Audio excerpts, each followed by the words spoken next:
Welcome to Ancient Insight. Hey everyone, I want to talk to you today about how old the Sphinx really is. Check out this photograph here. It looks pretty mystical and old, and as you can tell from this close-up shot, it's pretty beat up. But just how old do you think this thing is? I think it's a lot more ancient than we're being told. Academic Egyptologists stick to the accepted narrative. They want us to believe the Sphinx was built around the time of the pyramids. I'm going to show you why it was built a lot earlier. Egyptologists say that the Sphinx was built by the Egyptians under the pharaoh Khafre around 2600 BC, right after the Great Pyramid was built.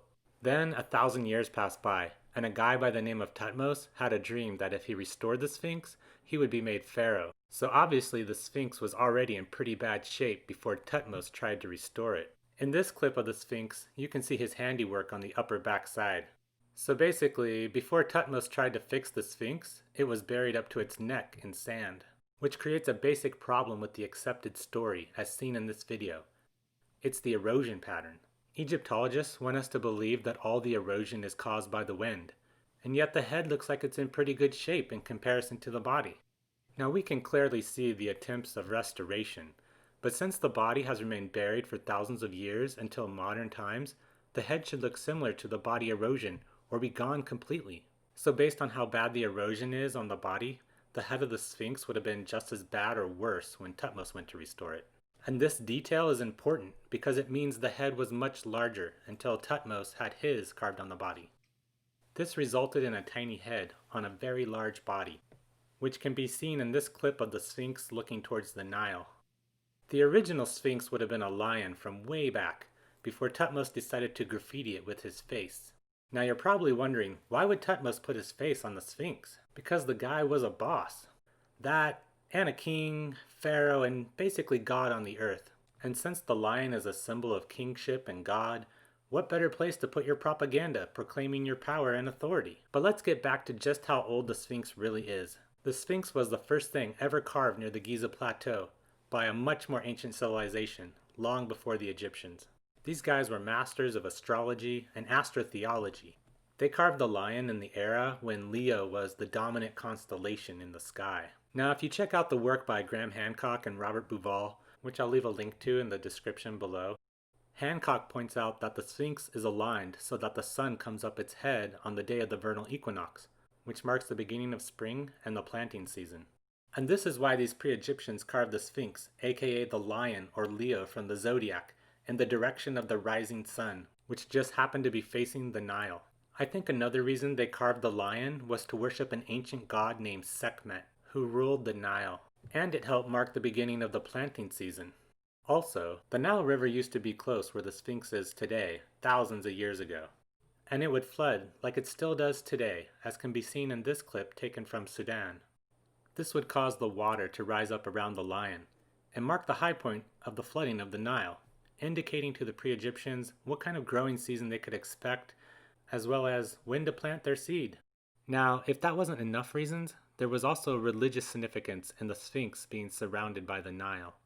The flooding of the Nile is the bringer of life, and the lion coming up out of the water is similar to the creation story of the earth coming up out of the abyss.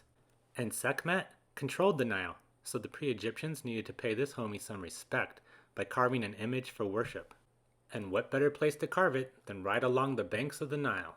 Graham Hancock and John Anthony West have argued that the erosion around the Sphinx was caused by heavy rain during the Younger Dryas, which you can read about in their book that I have left a link to in the description below.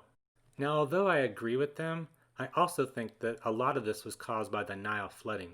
The water erosion on the cliffs and the Sphinx show where the water flooded, moving back and forth, washing away the sediment like a cat taking a bath. If you look at this spy satellite image from above, you can see where the Nile could have flooded. This area would have been all kinds of tropical, with rich soil for planting. But over thousands of years, the Nile shifted its course away from the Giza Plateau, causing the soil to dry up like old feet and letting the sand move in, causing more erosion and putting a chokehold on the Sphinx. The pre-Egyptians would have been like, smell you later, and abandoned the Sphinx to stay close to the Nile. Later, some rich Egyptians came along to build their version of Vegas. So really this time, how old is the Sphinx? Well, Professor, based on the Zodiac precession caused by the wobble of the Earth as it spins through space, it takes roughly 25,800 years and 1 day to complete a full cycle, which means that each sign or constellation of the zodiac has a period of about 2,150 years. We are currently in Pisces. And when this old stiff Ramses was king, he was alive in the era of the Ram, also known as Aries. He ruled around 1292 BC, the era when these ram-headed sphinx were carved. This is muy importante because this places the era of Leo around 9800 BC. This also means that the lion was carved a bare bones minimum of 4,600 years before the professionals had the Egyptians manifesting into existence out of thin air in the year of our other Lord 3100 BC. The lion could actually be even older if you add another 25,800 years to it, since no one knows which cycle it began on.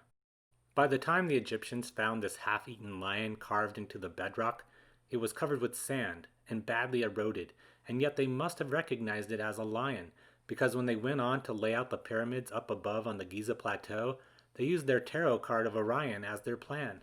The pyramids mirror the constellation of Orion's belt, and once again I've left a link to Graham Hancock in the description below as he argues this point well. It's interesting to see this depiction of Orion holding a dead lion, as it's very symbolic of the pyramids and the Sphinx. Orion, or the pyramids, is holding the lion, or the Sphinx. Needless to say, although I'm going to say it anyway, the Egyptians were the descendants of the pre-Egyptians, and not much better dressed. They carried on in their knowledge of astrology, and evolved in their astrotheology, getting bored of their god of old, Sekhmet, and formed new gods like Orion, the deity formerly known as Osiris. So based on astrology, the Nile flooding and shifting course, as well as the erosion and the restoration of the Sphinx, we can safely skip graduate school and argue that the Sphinx was ancient when the Egyptians adopted it for their own purposes. In a future video, I will talk about Orion, the pyramids, and the Sphinx in connection with the cult of Osiris. I will also make a video about the god Thoth and what he buried under the Sphinx. Please be cool, like, and subscribe. And I'll see you in ancient history.